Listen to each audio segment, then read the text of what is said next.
guess what? When people try to go, and this is why I never say, don't ever use the terminology passing on fees to the customer. It's a negative customer experience from merchant to consumer.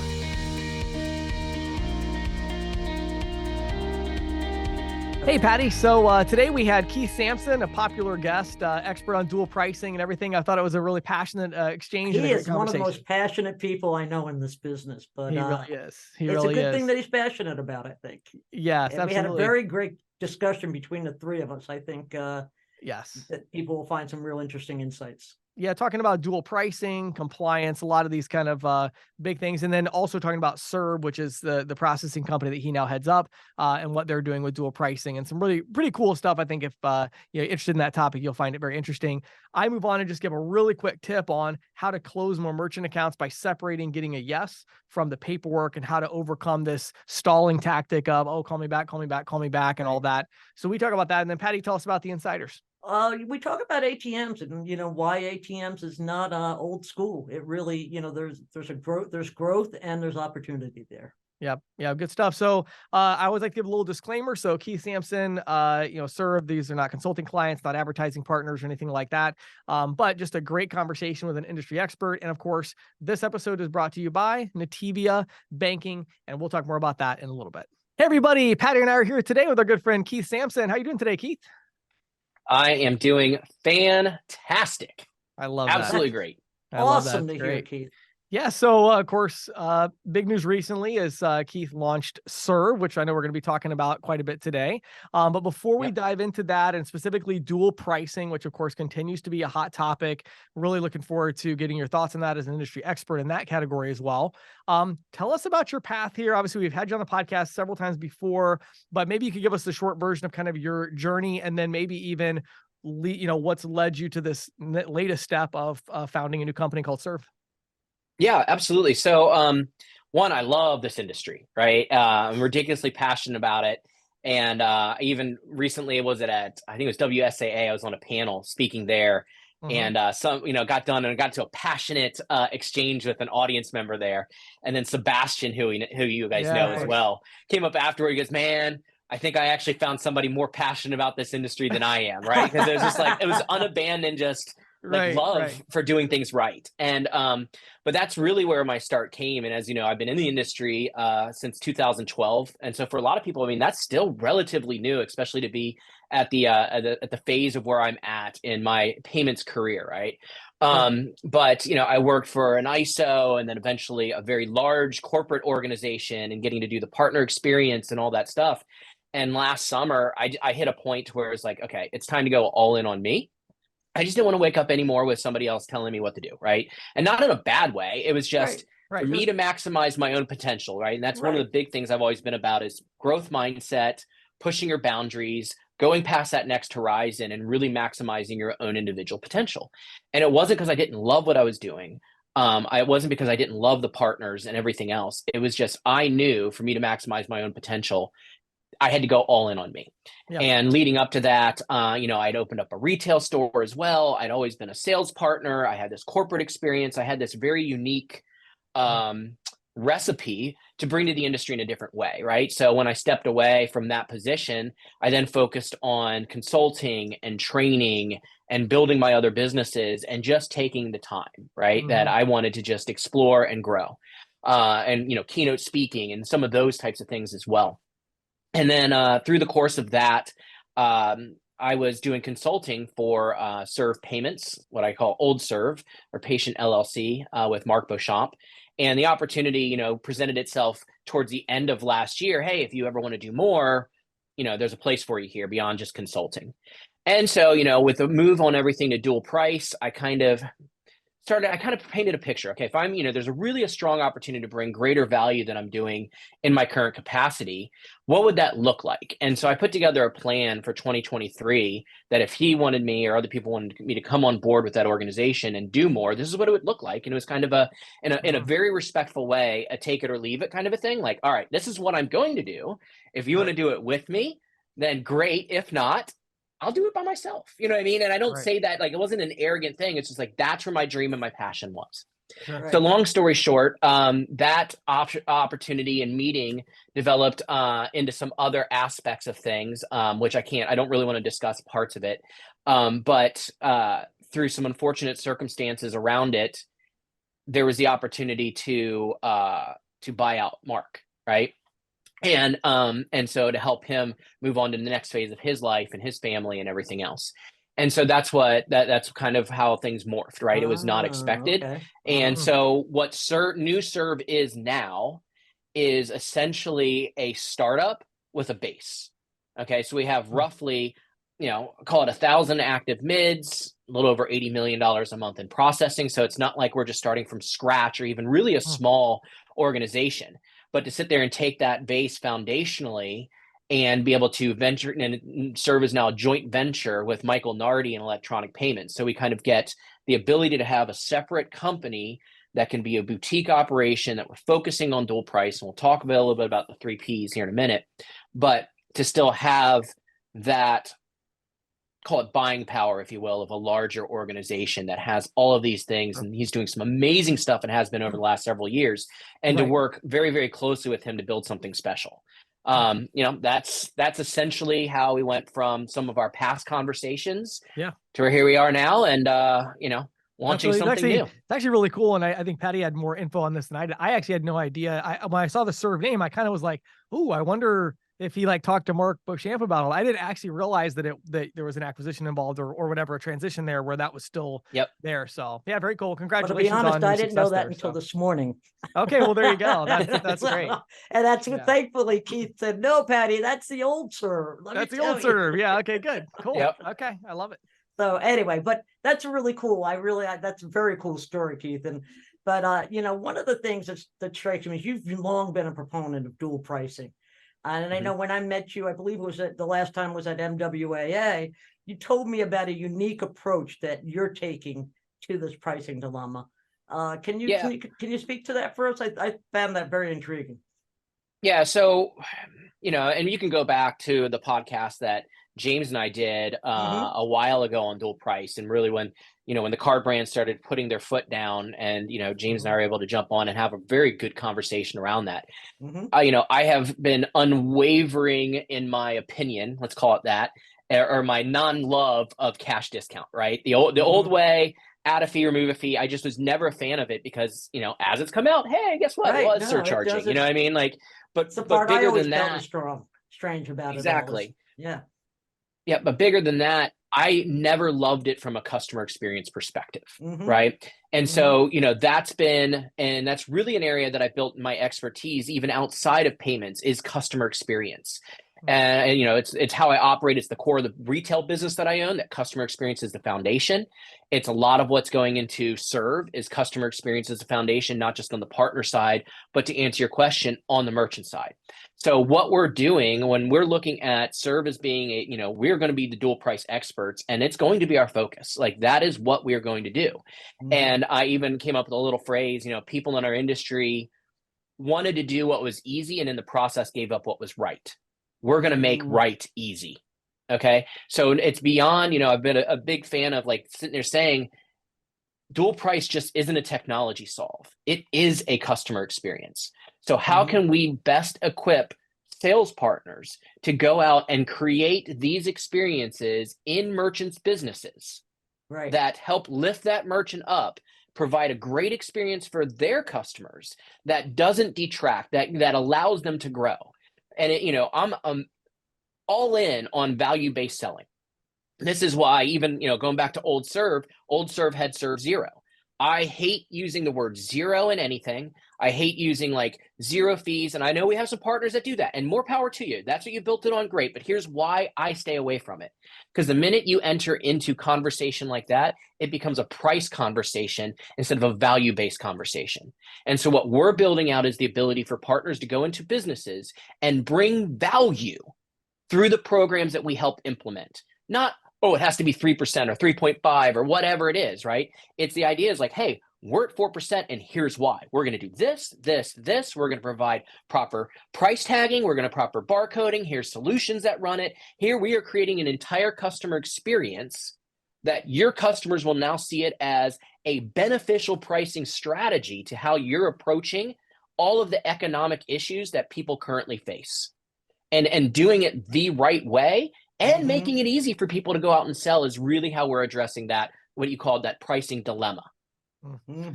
Yeah. So I think an interesting follow-up to this would be, obviously we've had this whole kind of Visa, saga this whole time of their, you know, not necessarily shifting their position maybe, but shifting their focus and their emphasis and their compliance actions, right? And things of that nature. So one thing I'm curious about is, as we see Visa, and even, even if you look at their kind of crackdown on compliant surcharging, meaning not that they're cracking down on it, but that they basically took all the profit away and said, the recent, I don't know if you saw the quote recently from Visa's CEO, on the investor call. And so just Visa's making it very clear they are against penalizing people for using their card versus using cash. They don't like that, which is understandable. How do you see this fitting into that? And do you see Visa making long-term, moves down the road as they start to stamp out what they really hate right now, which is the non-cash adjustment programs? Are they then going to turn their attention to say, well, there's still some of this, differential pricing out there? It just seems that they don't like the concept in general. So I'm kind of curious your thoughts on their direction there. And again, so I'm not a lawyer, right? And I'm not a compliance expert. I do apply a lot of, hey, little footnote down there, scrolling screen across the bottom. Disclaimer. Disclaimer, that's the word. So, but what I will say is, again, I study history. I study a lot of common sense stuff. I try to read between the lines, right? And I said this back at the beginning when they first announced, hey, this change is going to take place in April 15th. And I just cut through the stuff, and I said, no, their real goal here is to remove themselves as much from the conversation as possible, right? And to make it where they do have to have a conversation, it's much easier to police. Here's the cap. No doubt they redefine stuff, right? I mean, they just made it black and white. Here's what it is. But I'm under the firm belief too that there are people that have a seat at the table. So again, I'm going to put my retailer hat on. Forget that I'm a payments expert. Forget that I'm a dual price expert. I own a retail business. Okay.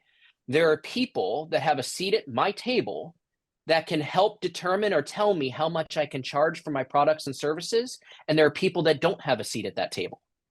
Okay.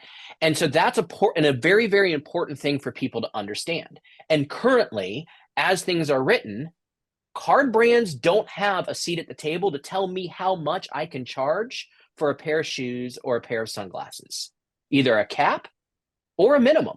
Nobody can dictate how much I charge for it, right? So therefore, in my opinion, they can't dictate that I can't offer two different prices as long as I'm, again, not making people feel penalized for using cards. This is where common sense has to sit there and play.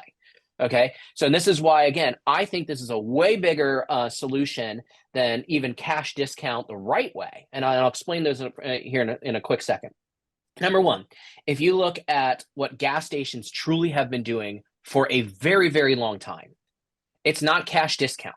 It's never been fee-based. They've always offered two prices based on payment method. Right. Card, you insert your card at the pump, you pay X per gallon. You get out of your car and you walk your butt into the gas station and hand them green dollar bills, you pay X or Y per gallon, right? They've always had dual price. And that is a customer experience that at least people in our country are used to having. Okay.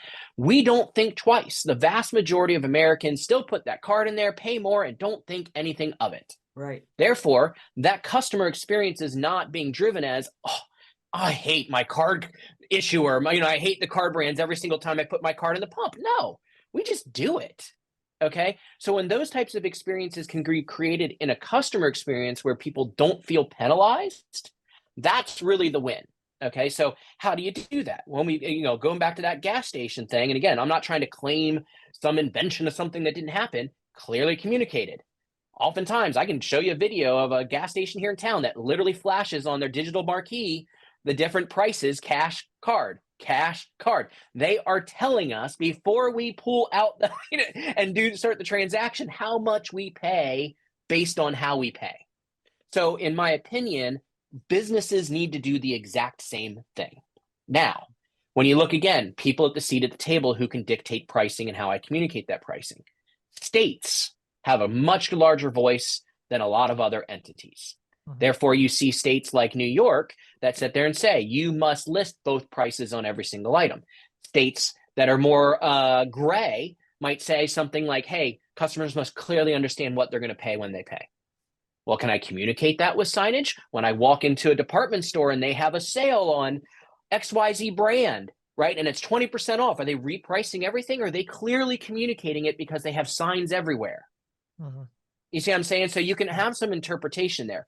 Now, that being said, I still believe when you pick up a bottle of water and it specifically says $2 or $2.08, I don't care what state you're in, that is the best customer experience, right? So when the customer doesn't have any questions, aren't in for any surprises, don't feel any friction in how they choose to pay or do business, that's the best experience. And that's what we're going to try. That's try to take what's easy or what's right and make it easy. So how do we do that on a mass scale for partners and merchants of all types, whether they have 100,000 SKUs or they have a menu and it's a diner that does breakfast and lunch and they literally sell 10 items? Like, what does that look like to properly create those experiences in a dual price fashion?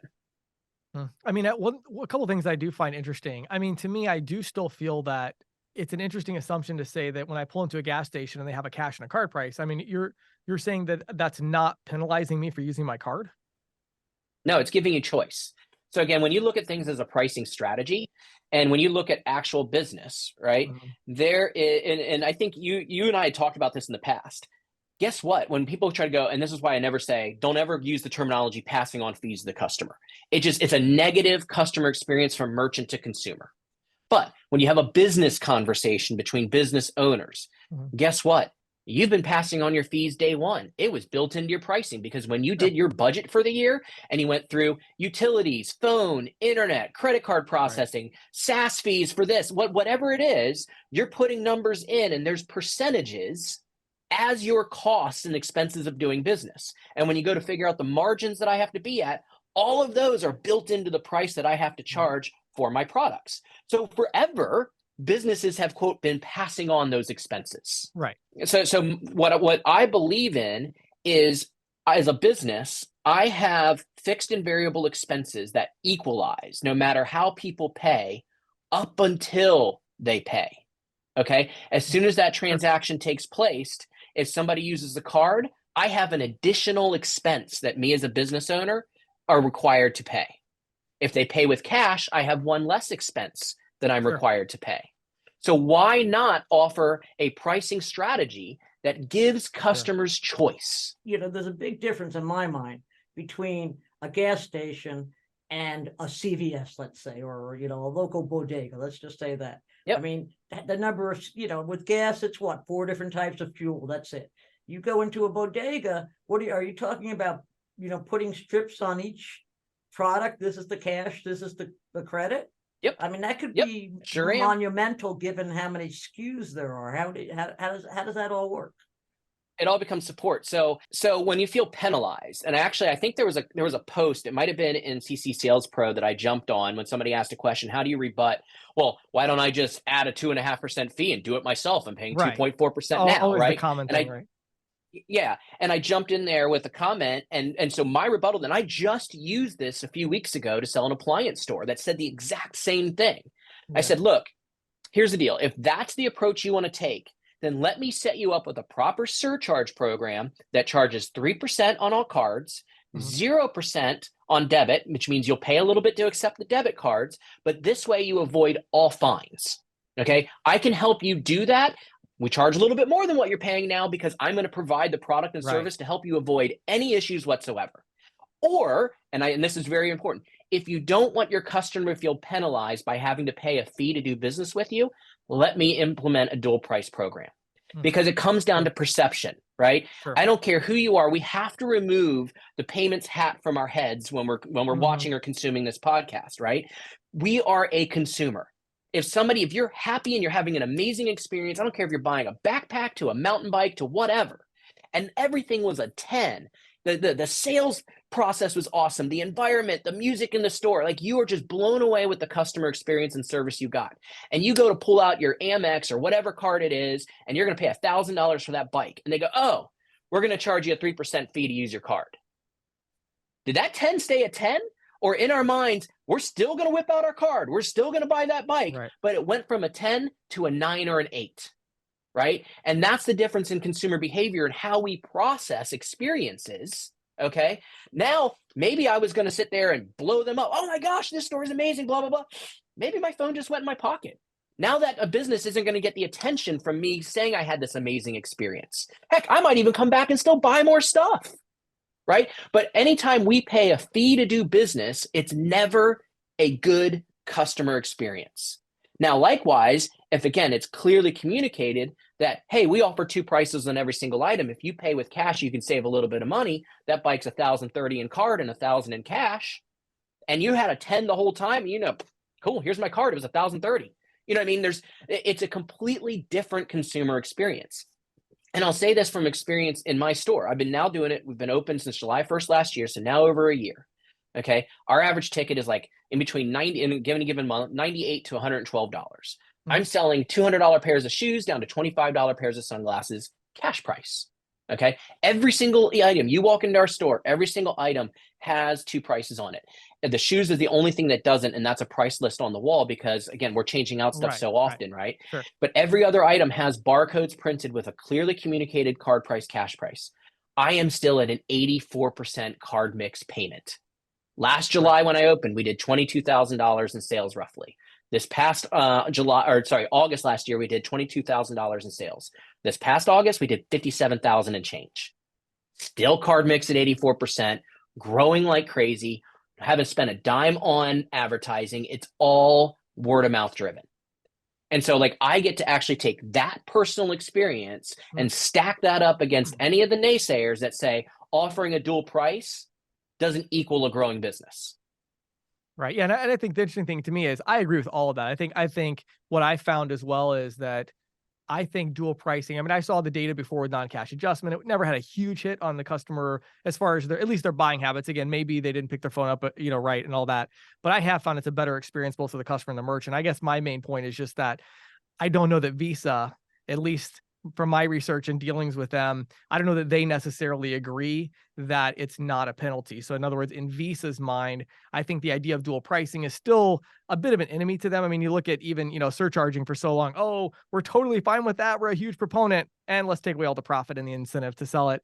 And then the CEO making that claim the other day. So I do think it'll be interesting to see if they decide to pull a seat up to that table because they have been telling merchants how to price for a long time, Now, I will rebut one thing that you said. So I have always had a little bit different opinion that them dropping the surcharge cap from 4 to 3% is stripping the profit out of it. Okay, because the profit doesn't come from. Well, I mean, what the merchant charges the saying. consumer. Right. Yeah. So because I still have surcharge customers that are getting billed on the back end at 3.8461. So it just changes the sales process, and again, that's that idea and why I've never been a fan of zero. One, it doesn't work in a tipped environment. There's so many different scenarios, small tickets. So I'm not going to promote something that you can't do universally across the board. You know what I mean?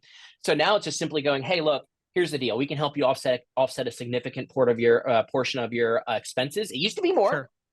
Now we have a cap, but it doesn't change the value that we bring and what we had to build on the back end. Right. So now instead of paying close to zero, now you're paying 74 basis points or whatever it is, you know what I mean, that it comes out but it's to. like at the end of the day, Visa doesn't like surcharging. They're discouraging it. Visa doesn't tend to like differential pricing. They're enforcing compliance. As of right now, you're correct that I think the states love dual pricing. That's all. I mean, universally, states tend to love that. State legislatures get it. So I think we're good there, and it'll be a while, but I do think what I would say is I wouldn't say I'm 100% certain at this point that Visa is not going to pull a chair up to the table at some point and say, you can't offer different prices because somebody used a card. Regardless of how you choose to do that, you can't differentiate based on payment method. I think they definitely have the rationale to pull a seat up to that table, and I wouldn't put it past them to do that at some point. They certainly haven't shown an indication of that yet, but all my point is, I wouldn't say that Visa's like, oh, we're so happy everybody's going to dual pricing. Yay. It's like, no, to them, our customers using our form of payment are paying more than people who don't. They don't like that. That's my only point. I think they don't like it, but I'm not sure they have the power. I think that they're so worn down by lawsuits that something like that would beg a lawsuit. Yeah, I thought that a year ago too, but we'll see. Well, it's going to Yeah, take well, them. and I It's try going to not take to. them taking down the wrong person, the wrong retailer, is what I think. Sure. Yeah. Yeah. Well, and I'll actually jump in because I really personally try to avoid the whole lawsuit legal side of things. You know, we're kind of diving a little bit more in depth just because of the nature of this podcast. But honestly, man, I'm a fan of the card brands. Like, I love talking to them. I've got some great friends. I mean, like they allow us to do what we do, right? Right. So I'm very, very leery on some speculation and everything, but I will say on the legal side. And this is also where it goes down to some of the training I'm putting together on why, in my opinion, people have to, if you're going to do dual price, you have to stop using the terminology cash discount because they are two very different customer experiences, right? Sure. But when you look at the current laws where businesses like Cloud9 Multisport is allowed to offer a discount for paying cash, correct? That's a law that's currently on the books. We can all agree upon, okay? What difference does it make if I offer that discount as a listed 2 different price, or if I say, hey, you save 2% if you pay with cash, right? And this is where, in my opinion, dual price still checks that legal box. Correct. It's still protected under federal law. Sure. Right. Exactly. Right. So if I go, man, think about the hurdles that would have to be jumped for the card brands, as much as I love them, to be able to pull up a seat at my table to tell me how much I can charge.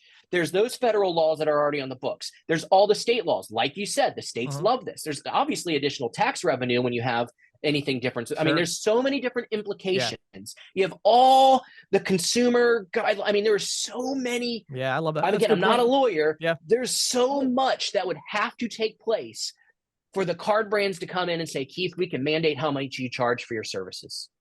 Yeah, I agree.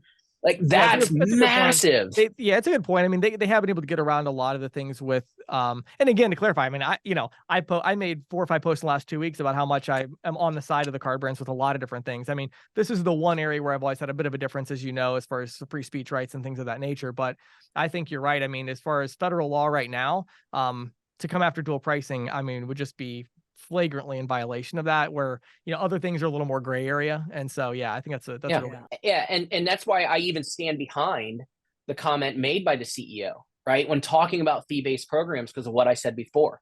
I don't care if it's a 1% fee. The customer experience that we have in our perception is if we have to pay a fee to conduct business, it's a negative experience, right? And I don't care if it's, think about it, right? You go into your local restaurant and all of a sudden you have to pay a 2% fuel fee, no matter how you pay, because the natural gas went through the roof, right? You might understand it, but you're not going to like it. You know what I mean? Like, forget card brands, forget anything that has to do with our industry. Supplement something else in there in that experience. Natural gas goes up 500%.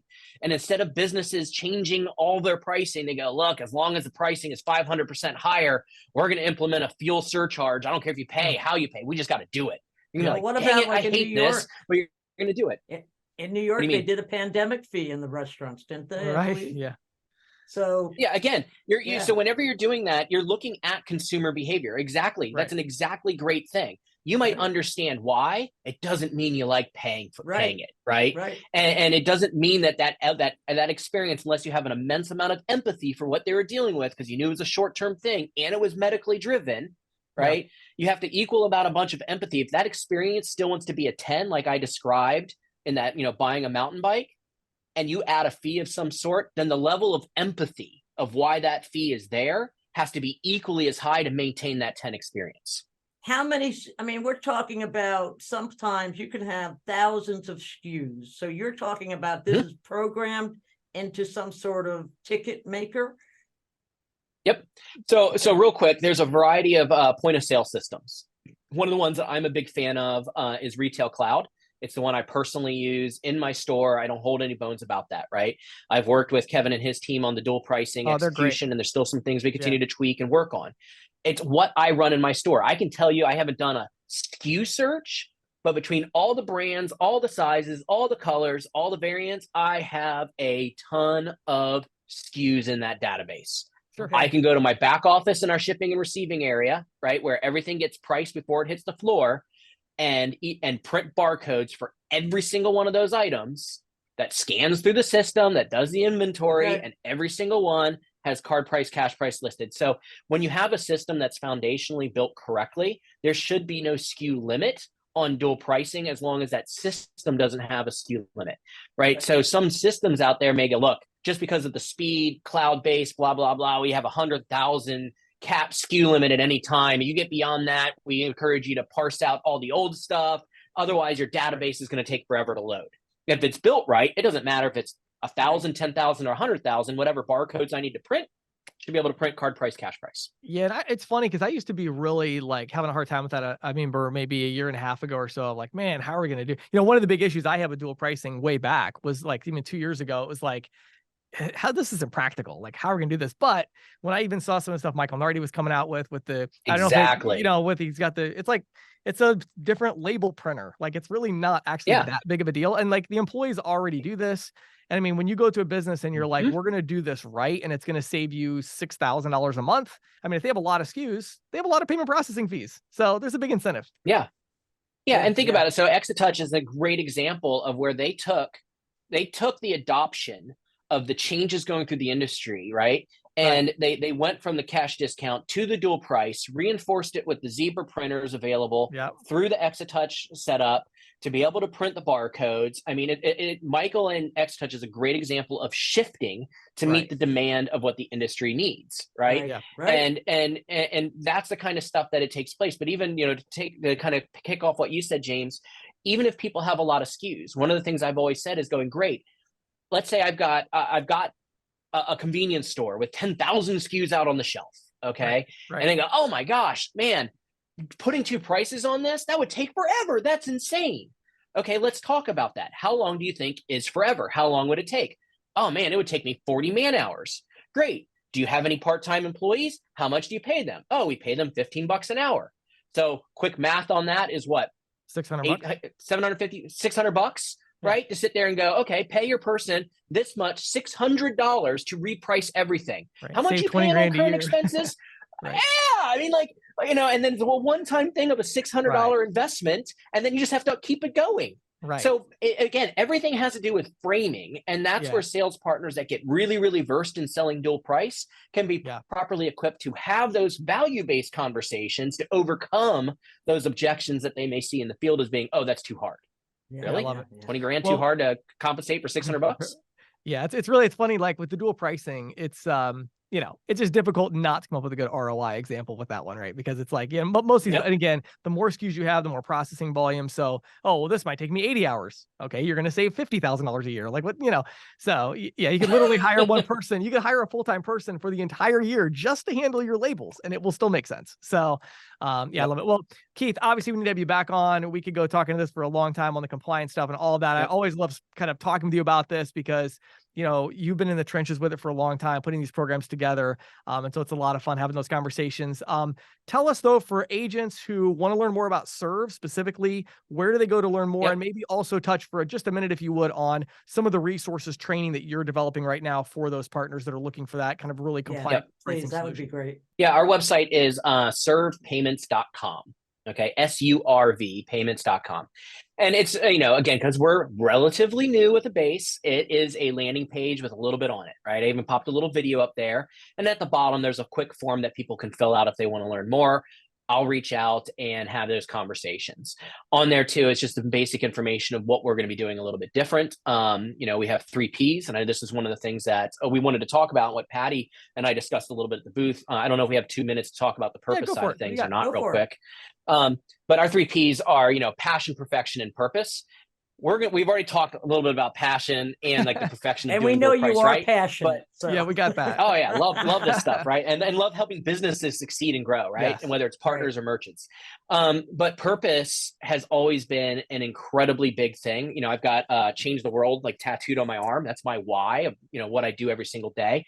And so I want to tell a story, and because it's critically important that at the point in time where I could do something like this, there was no way I was going to do something like this without a larger purpose being a major factor of it. And that's why it's one of our 3 Ps.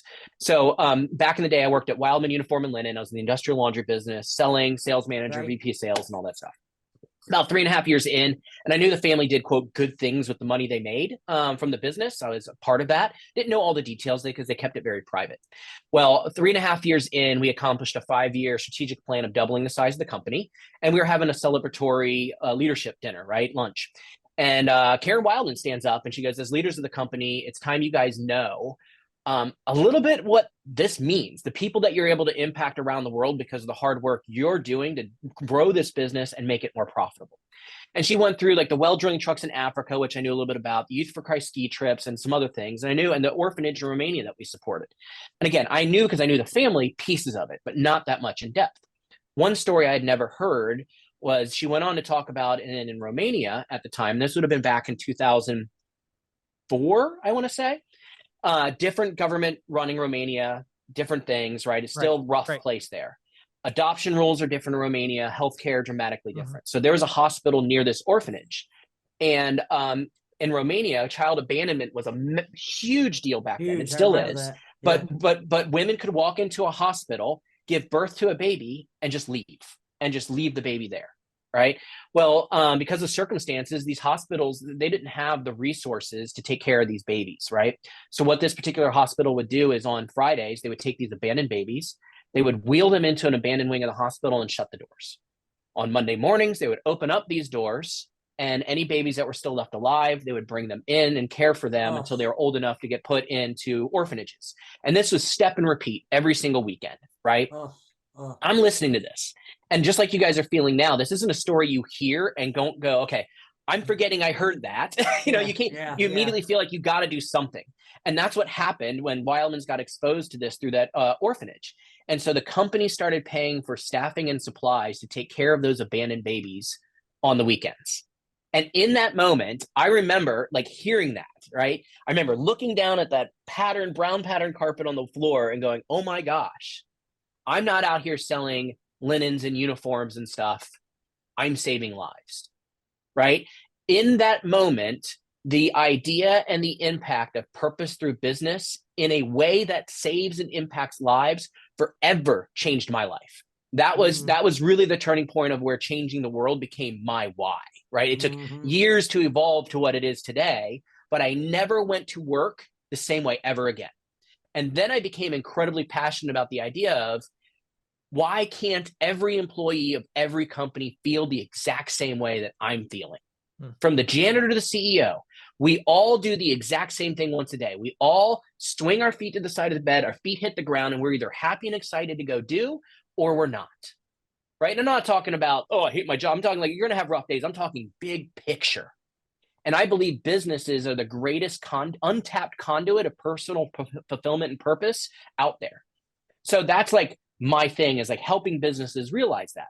So one of the ways, of course, having a business like this, even when I got into payments and I moved away from that, I was like, how do I create the same thing in a scalable manner? And so what I did was, even just as an independent sales partner, I created All for One. And All for One is a program for every 4 merchant accounts that I personally take care of, I sponsor a child. And I currently have like 27 or 30 kids that I pay for every single month, right? And it's just, it's part of what I do. And then my customers get a profile all over the world. They're in Haiti, Dominican, Uganda, Brazil. I vet the organizations I do this through. And that way I like the 90% or more. It's a 90% rule.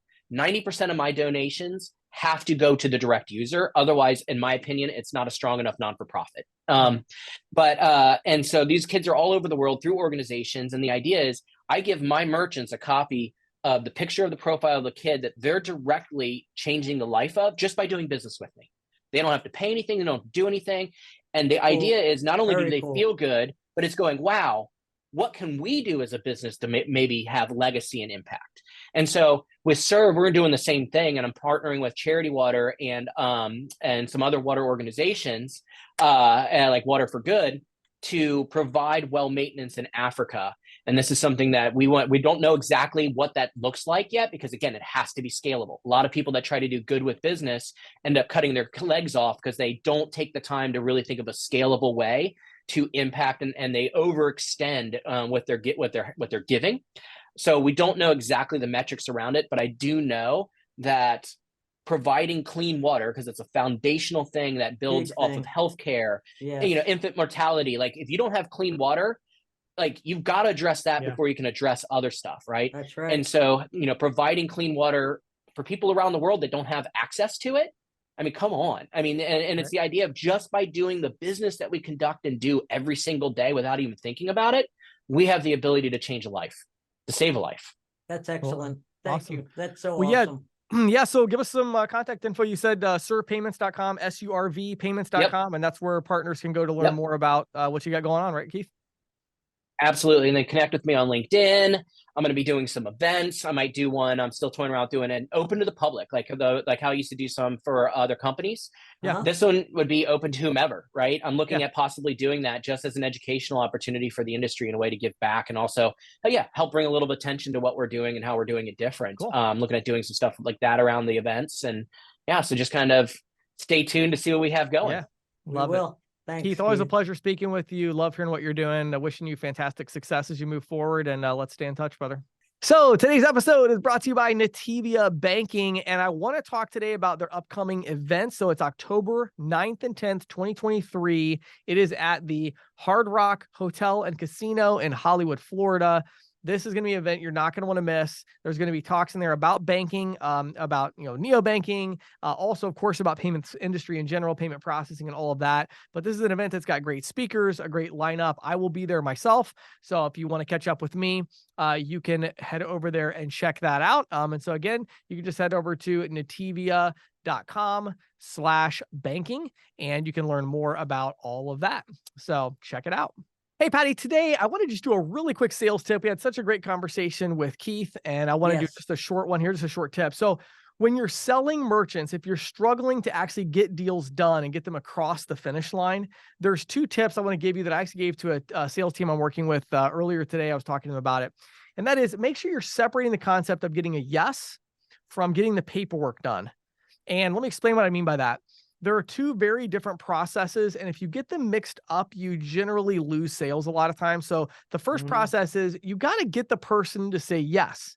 And so sometimes it means you got to use hypotheticals or if statements, well, assuming I can take care of all that, and assuming your partner's on board, and assuming X, Y, and Z are true, it sounds like we're ready to move forward. Is that correct?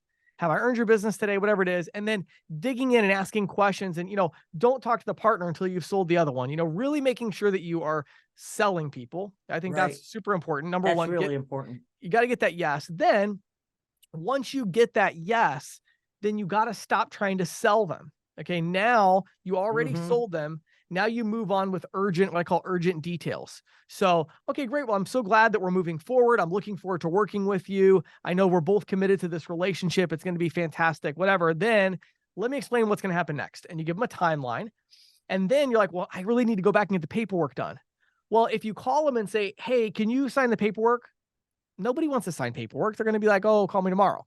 Right. Instead, you say, hey, the reason I was reaching out to you is we're going to put your order in for that equipment we discussed later today. And I just had a couple of additional questions. Can I swing by for 5 minutes?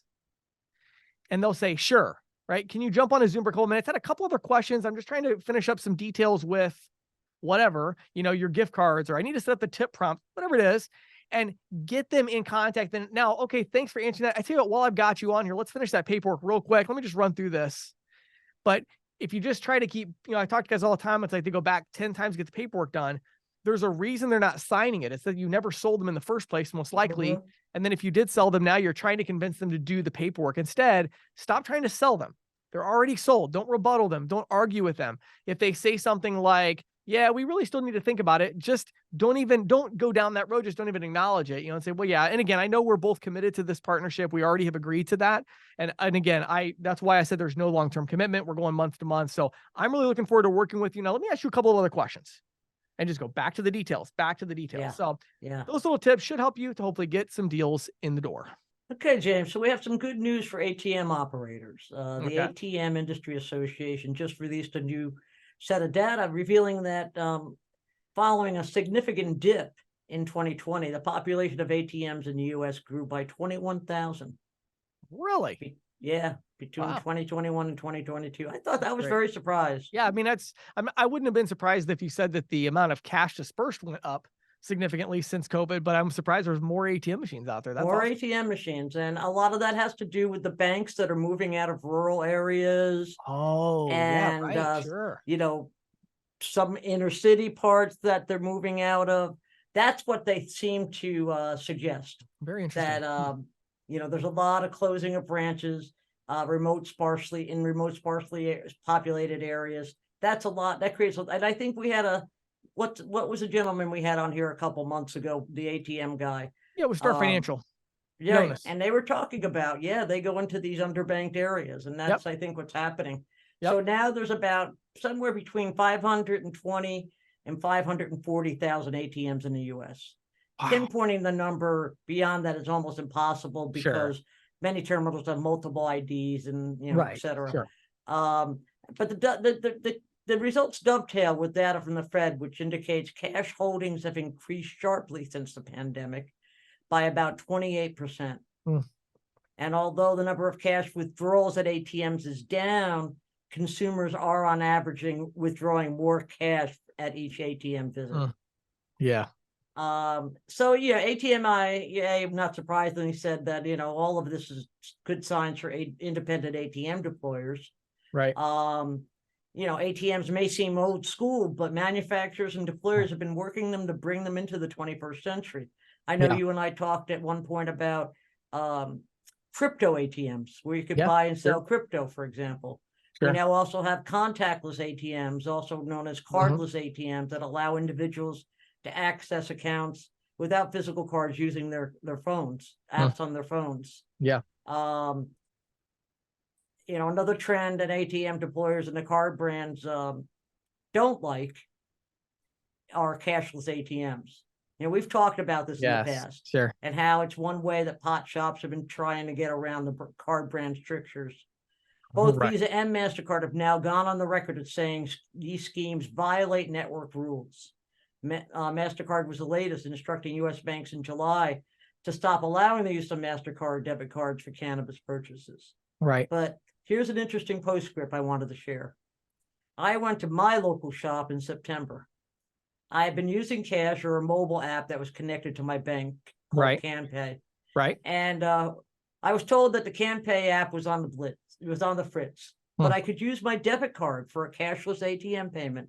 When I said the devices were, you know, that process was banned by Visa and MasterCard, the shop worker said they didn't know anything about it, but the device had only recently been installed and was very popular. So much for network edicts. Yeah. Yeah. It's interesting. Yeah. I mean, it was literally after MasterCard came out. I happened to, you know, a day or two later, I happened to walk in the shop and they said, oh yeah, we just put it in. Yeah. Well, and it's one of those things where it's very difficult for the card brands to wrap their hands around. I mean, they figured out one way, but then you can just shift. And so it's very difficult to be able to tell what that transaction is and be able to differentiate it. You know, and I think the folks at Star were explaining to us, and I think this is the one way that the ATM operators can, is that particular shop that I was talking about had an ATM. And I'm betting their ATM volume is way down. Right. If people were using their debit. Now, if I was the operator, I'd say, wait a minute, what's going on here? Right. Yeah. Well, I will say, since we're talking about this here, you know, if you head over to gowithstar.com, I looked it up from Jonas, you were just talking about that we had earlier with Star Financial. So that's a good one where you can do the ATM resellers. It's funny, Patti, because as you know, I wasn't a huge fan of ATM a few years ago when we first started kind of talking about it. You and I had that as our differing point. We did. I think we both agree now, right? Yeah, because to your point earlier, what's interesting to me is, and especially now, even working with Nativia banking and all of that too, just seeing the fact that there are certain functions that have to be done at a physical device or location, like getting cash, depositing checks, certain things that are, I mean, you can do that mobile deposit, but you know, there are certain things that are better. And I think what's going to be interesting is, as you mentioned, as bank branches, as they close physical branches, something has to be left behind. And I think that's going to be the ATM. And I think the ATMs are going to become more and more necessary in that way. And they're going to become more sophisticated. It's going to be more than just a cash dispenser. Yeah. So I think having a bunch of locations that have ATM machines that you've placed, not a bad idea. So again, gowithstar.com would be a good one to check out on that one. So thanks for the update, Patti. Sure thing.